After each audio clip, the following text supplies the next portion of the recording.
अभिनव झा की इस अनोखी कक्षा में आपका फिर से एक बार स्वागत है। जैसा कि हम लोगों ने जब डिक्लेयर्ड सर्विस स्टार्ट किया था, डिक्लेयर्ड सर्विस को स्टार्टिंग में ही मैंने आपको बताया था कि अब हम लोग जो कुछ भी देखेंगे वो सर्विस वाइज देखेंगे। यानी कि कोई भी सर्विस के बारे में हम लोग सबसे पहले उठाएंगे। जैसे यहाँ पर एग्जाम्पल के तौर पर एजुकेशन सर्विस, उसमें क्या नेगेटिव लिस्ट में दिया गया है, क्या उसके बाद जो है 25/2012 नोटिफिकेशन में दिया गया है, क्या अदर नोटिफिकेशन में दिया गया है, और उसके बाद क्या प्लेस ऑफ प्रोविजन बोलता है या क्या place of point of taxation rule बोलता है। ठीक है, तो ये सारी बातों को हम लोग क्या अबेटमेंट नंबर नोटिफिकेशन 26/2000 बोलता है। यानी कि हम लोग सर्विस वाइज डिक्लेयर्ड सर्विस से ही पढ़ रहे हैं। तो डिक्लेयर्ड सर्विस में हमने कई सारे सर्विसेज के बारे में देखा था। फिर हम लोगों ने अगले चैप्टर में नेगेटिव लिस्ट के बारे में देखा था, जहां पर हम लोग सर्विस वाइज नेगेटिव लिस्ट में जितनी भी चीज़ें होती हैं सबको साथ में मिला जुला कर पढ़ी थी। अब हम लोग कुछ अदर एस्पेक्ट के बारे में चर्चा करते हैं, जो आपके 25/2012 के नोटिफिकेशन, जिसके रिस्पेक्ट में अब तक हम लोगों ने चर्चा नहीं करी है, जो बचे खुचे नोटिफिकेशन की जो आइटम होते हैं, एंट्री होती है, उसकी चर्चा हम लोग करेंगे। इसके साथ साथ हम लोग मिला के अबेटमेंट वाला नोटिफिकेशन भी पढ़ेंगे। साथ में अदर एस्पेक्ट, अदर बातें जितनी भी हो सकती है जो कि सर्विस टैक्स में रिलीवेंट होगी सर्विस के हिसाब से, वो हम लोग साथ में मिला जुला कर पढ़ रहे थे और ऐसे ही हम लोग कंटिन्यू करेंगे। ठीक है, ताकि जितना भी, जैसे फॉर एग्जाम्पल यहाँ पर एजुकेशनल सर्विस है, तो एजुकेशनल सर्विस के बारे में सर्विस टैक्स के प्रोविजन में जितनी भी कथाएं आती हैं सब आपको एट ए टाइम मिल जाएंगी। तो हम लोगों ने नेगेटिव लिस्ट जब चैप्टर देखा था, तो चैप्टर के स्टार्टिंग में ही मैंने आपको बताया था कि एजुकेशनल सर्विसेज में 3 प्रकार की सर्विसेज जो थी वो पहले नेगेटिव लिस्ट में दी गई थी, उसको हटा दिया गया है। अब आप ही सोचो, जब एजुकेशनल सर्विस को नेगेटिव लिस्ट से हटा दिया जाएगा तो उस पर सर्विस टैक्स लग जाएगा, और सर्विस टैक्स लगाना एजुकेशनल सर्विस पर यानी कि उसको बढ़ावा देना नहीं हुआ, इसीलिए वहां से तो ओमिट कर दिया गया। लेकिन 25/2012 नोटिफिकेशन या फिर अदर नोटिफिकेशन के थ्रू और भी चीज़ें बताई जाएंगी। तो हम लोगों ने क्या क्या देखा था कि पहले लिखा हुआ था फाइनेंस एक्ट 2016 से पहले जितने भी प्री एजुकेशन जो सर्विसेज होती हैं, प्री स्कूल एजुकेशन जो सर्विसेज होती हैं या सेकेंडरी हायर एजुकेशन सर्विसेज होती हैं, ठीक है, secondary school higher education services होती है या फिर उसके इक्विवेलेंट सर्विस होती हैं, वो पहले बताया गया था कि नेगेटिव लिस्ट में है। दूसरा बताया गया था कि अगर किसी लॉ के तहत कोई क्वालिफिकेशन रिकॉग्नाइज है तो उस करिकुलम का एजुकेशन जो होता है वो यहाँ पर कवर था। और तीसरा था एजुकेशन जो कि अप्रूव्ड वोकेशनल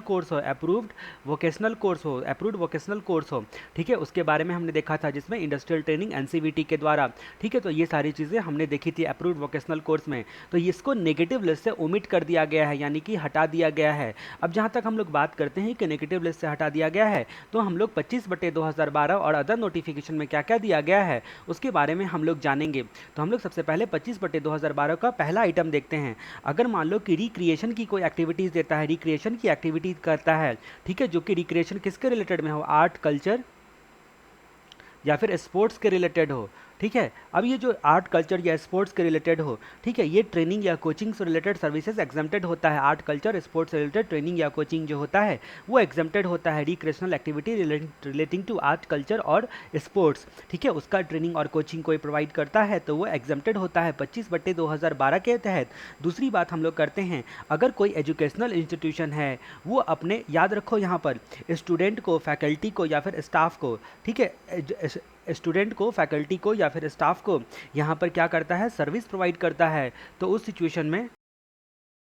तो एजुकेशनल इंस्टीट्यूशन अगर अपने स्टूडेंट को, फैकल्टी को या स्टाफ को सर्विस देता है तो वो भी 25/2012 के तहत आ जाएगा। दूसरी बात आपको 25/2012 में याद रखने लायक ये है। फिर हम लोग बात करते हैं सर्विस अगर एजुकेशनल इंस्टीट्यूशन को दिया गया, यहाँ पर एजुकेशनल इंस्टीट्यूशन के द्वारा दिया गया था, लेकिन अब जहाँ तक बात करते हैं टू एजुकेशनल इंस्टीट्यूशन, सर्विस अगर एजुकेशनल इंस्टीट्यूशन को दिया गया, ठीक है, तो अब इसमें क्या क्या सर्विसेज जो होती हैं इनको दिया गया तो 25/2012 में आएंगी, उसके बारे में हम लोग चर्चा करते हैं। तो इसमें सबसे पहले आता है कि स्टूडेंट, फैकल्टी या फिर स्टाफ के ट्रांसपोर्टेशन के लिए, स्टूडेंट, फैकल्टी या स्टाफ के ट्रांसपोर्ट करने के लिए, ट्रांसपोर्टेशन के लिए जो सर्विस दी जाती है इनको, वो आपका मेगा एग्जामिनेशन नोटिफिकेशन में होगा। उसके बाद जो गवर्नमेंट अप्रूव्ड,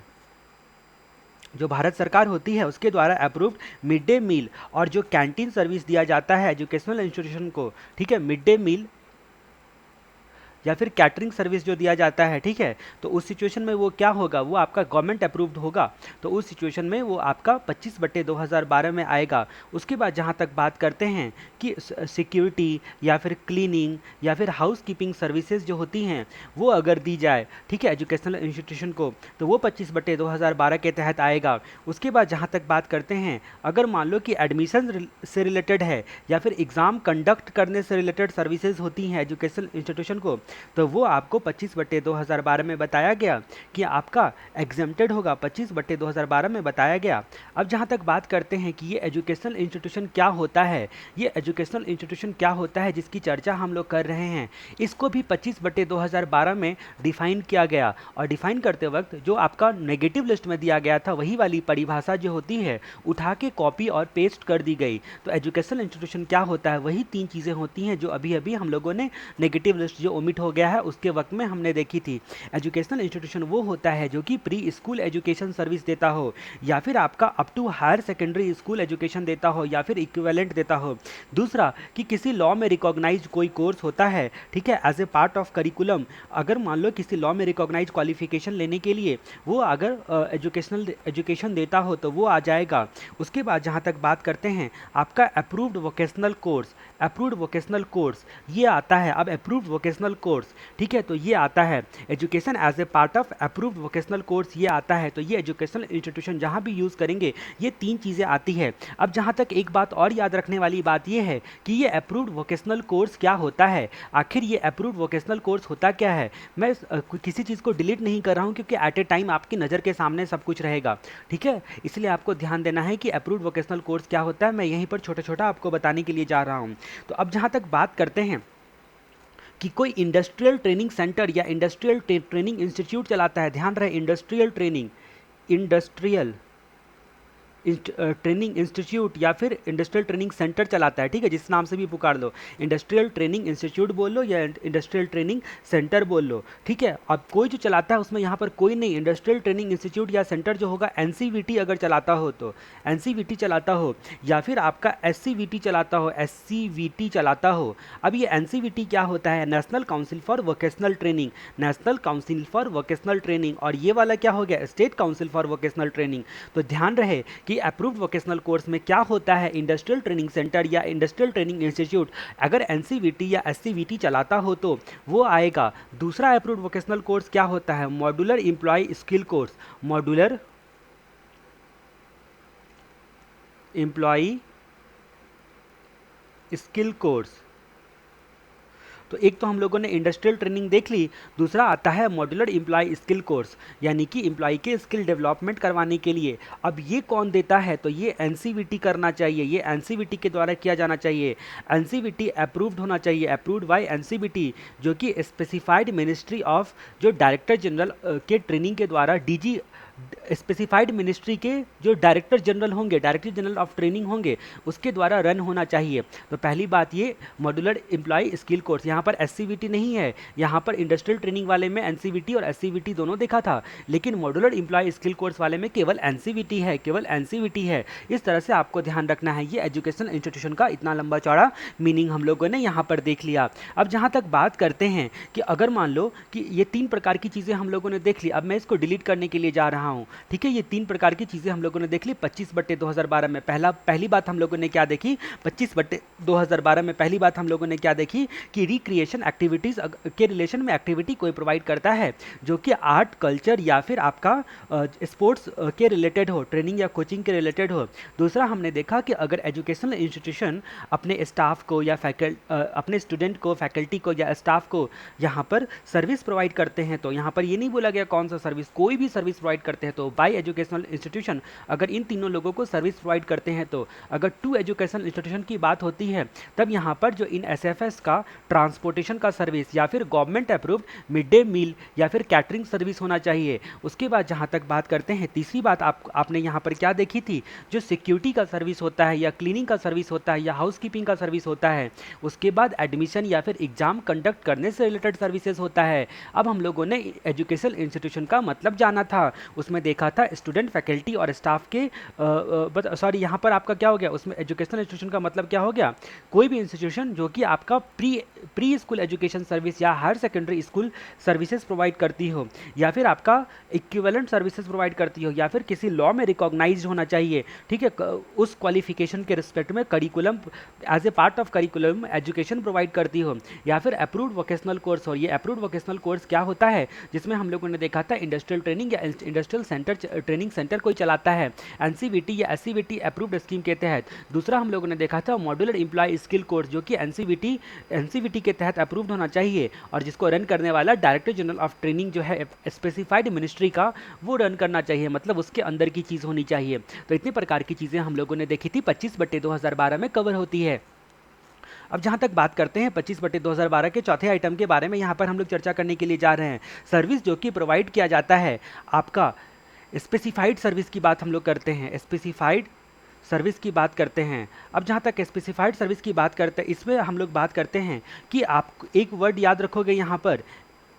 एनएसडीसी, एनएसडीसी यानी कि नेशनल स्किल डेवलपमेंट कॉरपोरेशन, ठीक है, जो कि सेटअप किया जाता है गवर्नमेंट ऑफ इंडिया के द्वारा, ठीक है। तो सर्विस जो कि प्रोवाइड किया जाता है इनके द्वारा, एनएसडीसी के द्वारा, नेशनल स्किल डेवलपमेंट कॉरपोरेशन जो सेटअप करके सर्विस प्रोवाइड किया जाता है, ठीक है, नेशनल स्किल डेवलपमेंट कॉरपोरेशन, ठीक है, गवर्नमेंट ऑफ इंडिया का सेटअप किया हुआ। या फिर आपका दूसरा होता है एसएससी यानी कि sector skill council, sector skill council, ठीक है, जो कि एनएसडीसी से, ये वाला जो एनएसडीसी था नेशनल स्किल डेवलपमेंट कॉरपोरेशन जो गवर्नमेंट ऑफ इंडिया ने सेटअप किया था, उससे अप्रूव्ड होना चाहिए, अप्रूव्ड होना चाहिए, यानी कि उसका सेक्टर स्किल काउंसिल होना चाहिए, सेक्टर स्किल काउंसिल होना चाहिए। दूसरी बात जहां तक बात करते हैं कि अगर मान लो कि कोई असेसमेंट एजेंसी है, ठीक है,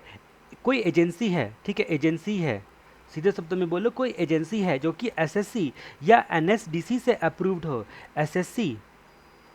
या फिर एनएसडीसी से अप्रूव्ड हो। अब ये एजेंसी असेसमेंट एजेंसी होगी, असेसमेंट एजेंसी होगी जो कि आपका एसएससी यानी कि आपका सेक्टर स्किल काउंसिल, और सेक्टर स्किल काउंसिल क्या हुआ, ये अपने आप में खुद ही अप्रूव्ड है ये एनएसडीसी से, या तो सेक्टर स्किल काउंसिल से अप्रूव्ड हो या फिर एनएसडी से डायरेक्टली अप्रूव्ड हो, यानी कि आपका ऐसा असेसमेंट एजेंसी अगर सर्विस प्रोवाइड करता है तो। अब जहाँ तक बात करते हैं एक और इसमें आता है ट्रेनिंग पार्टनर, ठीक है, ट्रेनिंग पार्टनर। अब ये ट्रेनिंग पार्टनर जो होता है, किस चीज़ का ट्रेनिंग पार्टनर, ये भी आपका एनएसडीसी से या फिर एसएससी से अप्रूव्ड होना चाहिए, ठीक है। ये भी आपका जो है नेशनल स्किल डेवलपमेंट कॉरपोरेशन जो कि गवर्नमेंट ऑफ इंडिया ने सेटअप किया था, या फिर सेक्टर स्किल काउंसिल से जो है वो अप्रूव्ड होना चाहिए, और साथ में ये स्पेसिफाइड काम ही करना चाहिए। ये ट्रेनिंग पार्टनर को सारे काम अलाउड नहीं है, ये केवल स्पेसिफाइड काम ही करने चाहिए। नेशनल स्किल डेवलपमेंट प्रोग्राम चलाता हो, नेशनल स्किल डेवलपमेंट प्रोग्राम चलाता हो, ठीक है, नेशनल स्किल डेवलपमेंट प्रोग्राम चलाता हो, या फिर वोकेशनल स्किल डेवलपमेंट कोर्स करवाता हो, वोकेशनल स्किल डेवलपमेंट कोर्स कराता हो, या फिर तीसरा हो सकता है कि एनएसडीसी जो थी आपकी, ठीक है, नेशनल स्किल डेवलपमेंट कॉरपोरेशन, ठीक है, उसके स्कीम को इम्प्लीमेंट करने का सर्विस देता हो, उसके स्कीम को, एनएसडीसी स्कीम को इम्प्लीमेंट करने का सर्विस देता हो, मतलब केवल सपोर्टिंग रोल परफॉर्म करता हो ये ट्रेनिंग पार्टनर। तो इस तरह से हम लोगों ने देखा ये 25/2012 में आएगा। मुझे पता है ये सारे याद रखना थोड़ा डिफिकल्ट होता है, लेकिन आपको ध्यान में रखना है क्योंकि क्वेश्चन पेपर में एग्जामिनर जो है वो आपको लिख के देगा ये सारी चीज़ें। अब लिख के देगा, बस आपको केवल क्लिक करना चाहिए, इसीलिए क्लिक करने के लिए भी आपको जो है एक बार जो है गो थ्रू अच्छे तरीके से करना पड़ेगा, ठीक है। तो ये बात आपने 25/2012 के ये चौथे आइटम के बारे में हमने चर्चा करी। अब 25/2012 के पांचवें आइटम के बारे में हम लोग चर्चा करते हैं। ये पांचवा आइटम क्या है, इनकम टैक्स के 12AA में जो चैरिटेबल या रिलीजियस ट्रस्ट का आपने रजिस्ट्रेशन पढ़ा होगा, ठीक है। तो 12AA इनकम टैक्स एक्ट के तहत, ठीक है, जो भी आपका ट्रस्ट या इंस्टीट्यूशन होता है, अगर मान लो कि एडवांसमेंट ऑफ एजुकेशनल प्रोग्राम या फिर स्किल डेवलपमेंट का सर्विस देता है, किस चीज़ का, एडवांसमेंट ऑफ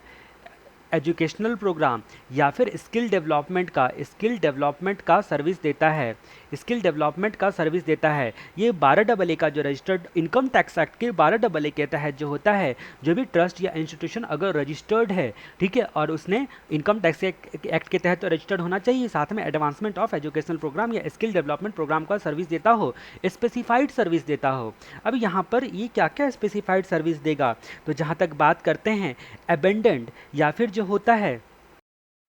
यहाँ पर 3 प्रकार के चिल्ड्रन के बारे में बताया गया है, अबेंडेंट या फिर ऑर्फैन चिल्ड्रन या फिर आपका जो होगा होमलेस चिल्ड्रन, ठीक है, जिस होमलेस चिल्ड्रन, ठीक है, इन लोगों को अबेंडेंट को, उसके बाद ऑर्फैन चिल्ड्रन को या फिर होमलेस चिल्ड्रन को ये आपका स्किल डेवलपमेंट या एजुकेशनल प्रोग्राम करवाता है। या फिर मान लो कि कोई फिजिकली या फिर मेंटली अब्यूज पर्सन, तो ये फिजिकली या फिर मेंटली जो होता है अब्यूज़ पर्सन होता है, मतलब ऐसी ऐसी चीज़ें पढ़ा के आपको इंस्टीट्यूट जो होती है वो मेंटली अब्यूज़ करती है। तो यहाँ पर आप याद रखो फिजिकली तो नहीं, लेकिन आप मान लो मेंटली अब्यूज़ पर्सन हो, ठीक है, तो आपका यहाँ पर ट्रस्ट जो होता है वो आपको एजुकेशनल या फिर स्किल डेवलपमेंट वाला ट्रेनिंग दे रहा है। फिर आपका प्रिजनर्स जो होता है उसके रिस्पेक्ट में, और 65 साल से बड़े जो एज के लोग होते हैं और रूरल एरिया में रहते हैं, सिर्फ 65 एज से ज़्यादा बड़े होने क्राइटेरिया नहीं है, रूरल एरिया में भी रहना चाहिए, ठीक है, उसके रिस्पेक्ट में ये ट्रस्ट या इंस्टीट्यूशन उनको यहाँ पर एडवांसमेंट ऑफ एजुकेशनल प्रोग्राम या फिर स्किल डेवलपमेंट प्रोग्राम चलाता हो। तो ये 25/2012 में नोटिफिकेशन में आ जाएगा, 25/2012 में नोटिफिकेशन में आ जाए।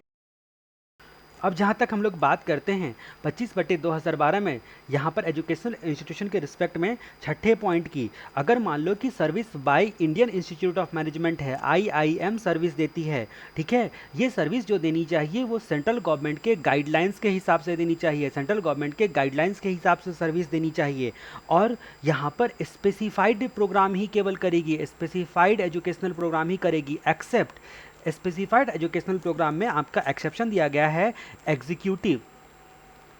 एग्जीक्यूटिव डेवलपमेंट प्रोग्राम, मतलब आपका एग्जीक्यूटिव डेवलपमेंट प्रोग्राम जो होता है वो नहीं आएगा, ठीक है, स्पेसिफाइड सर्विसेज देंगी लेकिन एक्सेप्ट एग्जीक्यूटिव डेवलपमेंट प्रोग्राम, ये साफ साफ लिख दिया गया है। इसलिए ध्यान रखना एग्जाम में, अगर इंडियन इंस्टीट्यूट ऑफ मैनेजमेंट जो कि सेंट्रल गवर्नमेंट के गाइडलाइंस के हिसाब से अगर एग्जीक्यूटिव डेवलपमेंट प्रोग्राम भी चलाती हो तो उसके बावजूद भी आपको 25/2012 में कवर नहीं करना है। अब जहाँ तक बात करते हैं कि ये इंडियन इंस्टीट्यूट ऑफ मैनेजमेंट कौन कौन से 4 प्रकार के आपके स्पेसिफाइड सर्विस देती हो, ठीक है, तो यहाँ पर बात करते हैं सबसे पहले फेलो प्रोग्राम मैनेजमेंट, ठीक है, फेलो प्रोग्राम मैनेजमेंट,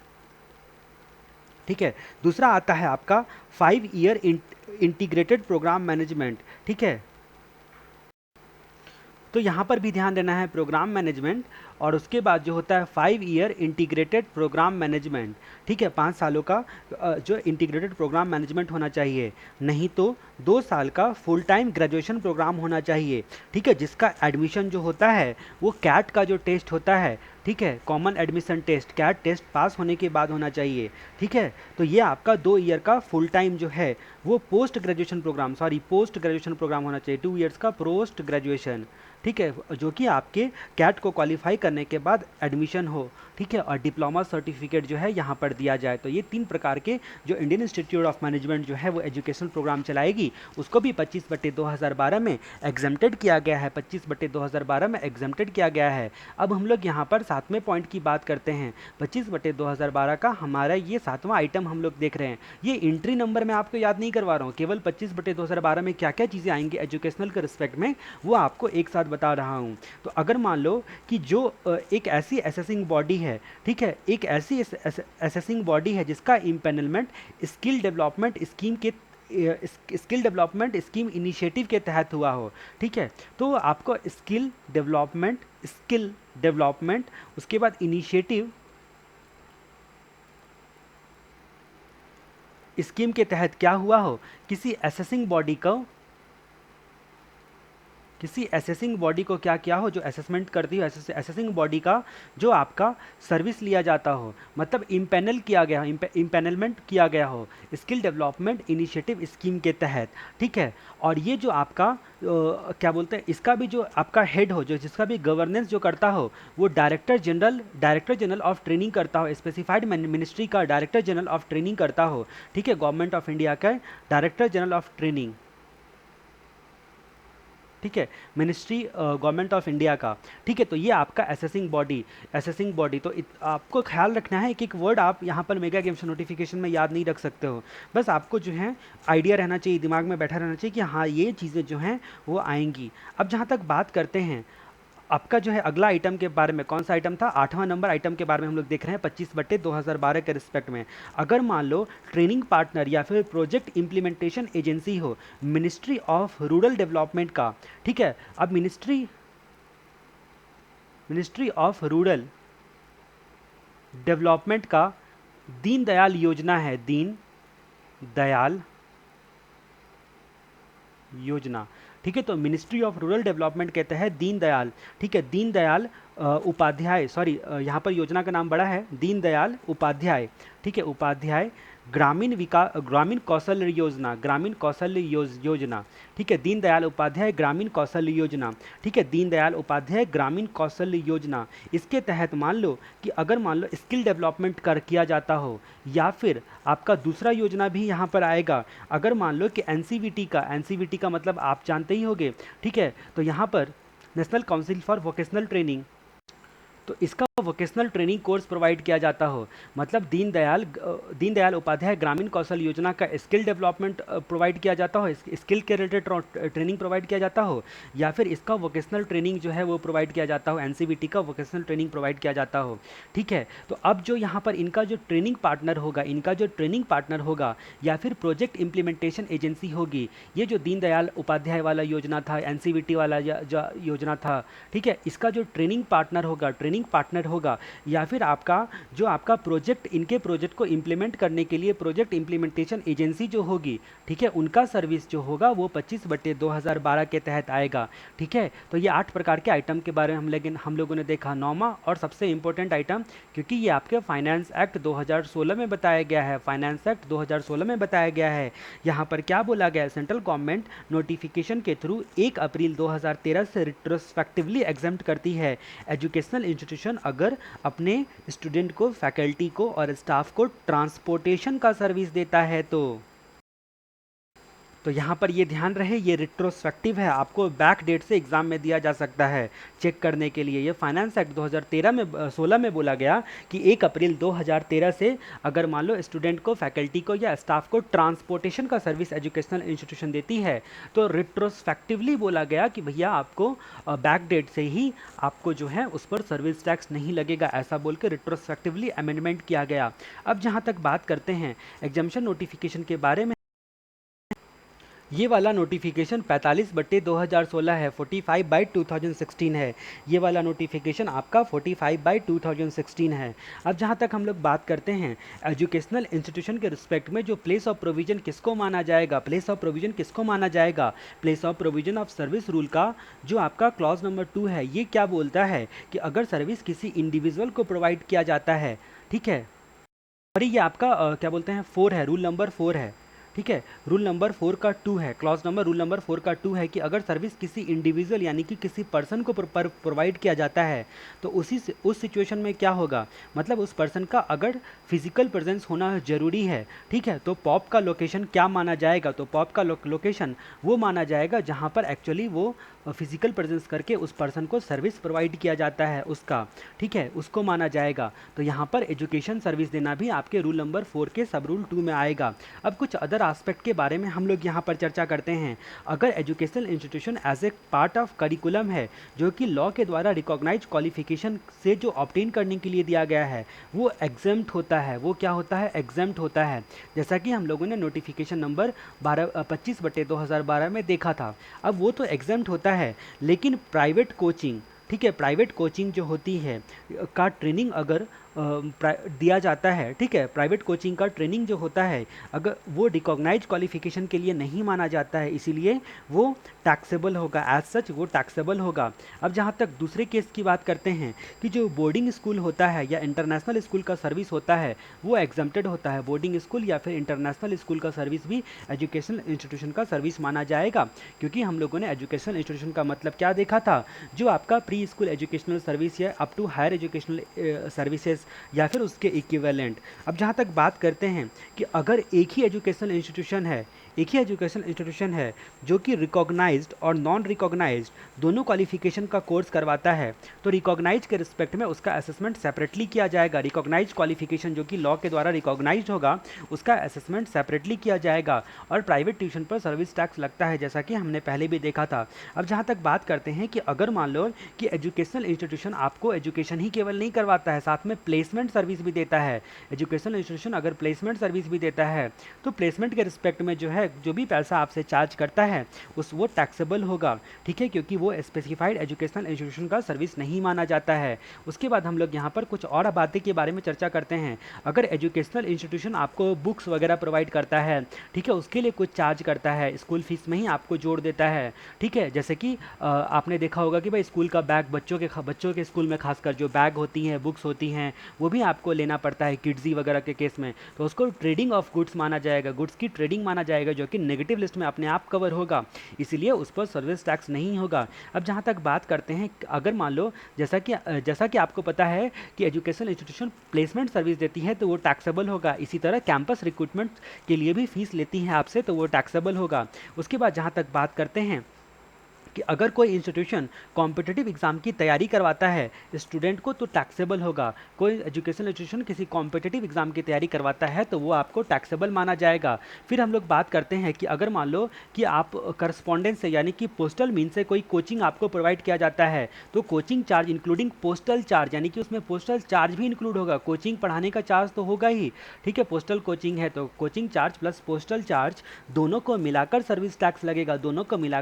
टैक्स लगेगा। अब जहां तक हम लोग बात करते हैं अदर एस्पेक्ट के रिस्पेक्ट में, कोई प्राइवेट इंस्टीट्यूशन फॉरेन का कोर्स प्रोवाइड करती है तो वो भी टैक्सेबल होगा, ठीक है। अब जहां तक बात करते हैं कोई प्राइवेट इंस्टीट्यूशन जो होती है वो आपको फॉरेन का कोर्स करवा के देती है तो वो भी आपका टैक्सेबल होगा। फिर पर्सनालिटी डेवलपमेंट कोर्स आप करते हो तो वो भी पर्सनालिटी डेवलपमेंट का कोर्स भी टैक्सेबल होगा। लेकिन एडमिशन टेस्ट कंडक्ट करना टैक्सेबल नहीं होता है, ठीक है। एडमिशन टेस्ट जो होता है, क्योंकि आपका एडमिशन या फिर एग्जामिनेशन से रिलेटेड सर्विसेज को साफ साफ नोटिफिकेशन में बोला गया है। उसके बाद किसी एजुकेशनल इंस्टीट्यूशन को डोनेशन दोगे तो उसको हम कंसिडरेशन नहीं कह सकते हैं। अकॉर्डिंगली जो आपका कंसिडरेशन ही नहीं होगा, जब कंसिडरेशन ही नहीं कहलाएगा तो उस सिचुएशन में क्या होगा, सर्विस टैक्स नहीं लग सकता है, क्योंकि डोनेशन देना कंसिडरेशन नहीं कहलाता है किसी स्पेसिफिक सर्विस के लिए। तो इस तरह से हम लोगों ने बहुत सारी बातें जो हैं वो एजुकेशनल इंस्टीट्यूशन के एस्पेक्ट में देखी थी, देख ली हम लोगों ने बहुत सारी बातें। अब जहाँ तक बात करते हैं 25/2012 के अगले एस्पेक्ट के बारे में, इंटरटेनमेंट इवेंट और एम्यूजमेंट फैसिलिटीज़, ठीक है, इंटरटेनमेंट इवेंट और एम्यूजमेंट फैसिलिटीज़ के बारे में। तो एडमिशन टू इंटरटेनमेंट इवेंट में एडमिशन करना या फिर आपका एक्सेस टू अम्यूजमेंट फैसिलिटीज़, ठीक है, तो ये जो है वो आपका 25/2012 में इसके बारे में बताई गई है। अब यहाँ पर एग्जम्पशन किस किस चीज़ के रिस्पेक्ट में है उसके बारे में हम लोग चर्चा करते हैं। अगर मान लो कि exhibition of cinema, circus, dance या फिर थेरेटिकल परफॉर्मेंस है, ठीक है, थेरेटिकल परफॉर्मेंस है, तो किस चीज़ के लिए, अगर एग्जीबिशन ऑफ सिनेमा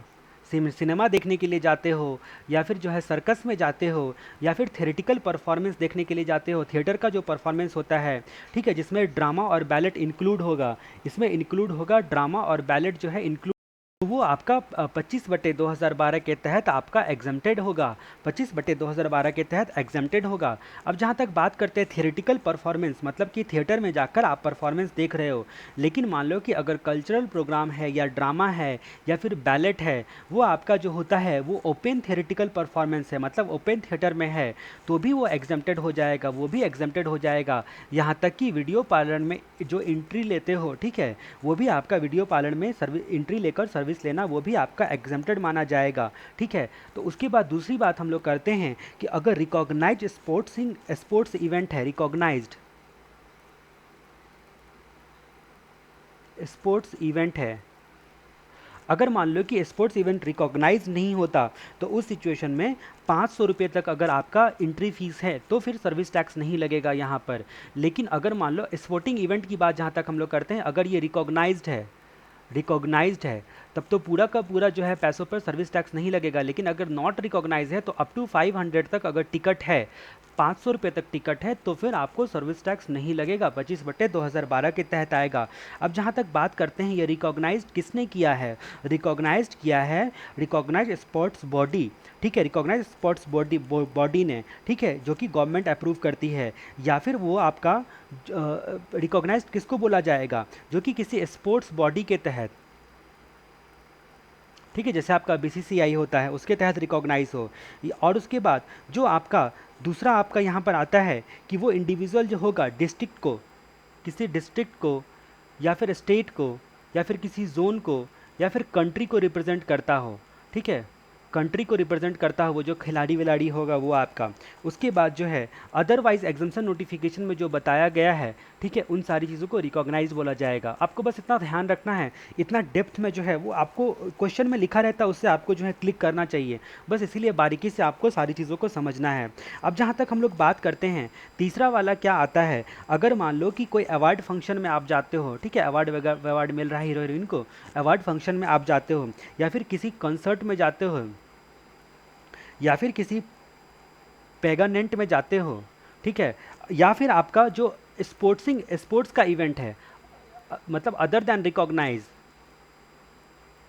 यहाँ पर दिया गया है जिसको मैंने अलग से लिख दी, ठीक है। तो इसमें अगर ये सब में अगर मैक्सिमम जो आपका एडमिशन फ़ीस होता है 500 है, ठीक है, तो 500 है फ़ीस, तो उस सिचुएशन में सर्विस टैक्स नहीं लगेगा, 25/2012 के तहत आएगा, 25/2012 के तहत आएगा। अब जहाँ तक हम लोग बात करते हैं यहाँ पर एम्यूज़मेंट फैसिलिटीज़ के रिस्पेक्ट में हम लोग बात करते हैं, एम्यूज़मेंट फैसिलिटीज़ के रिस्पेक्ट में हम लोग बात करते हैं, जो आपका स्टैंड अलोन एम्यूज़मेंट राइट होता है,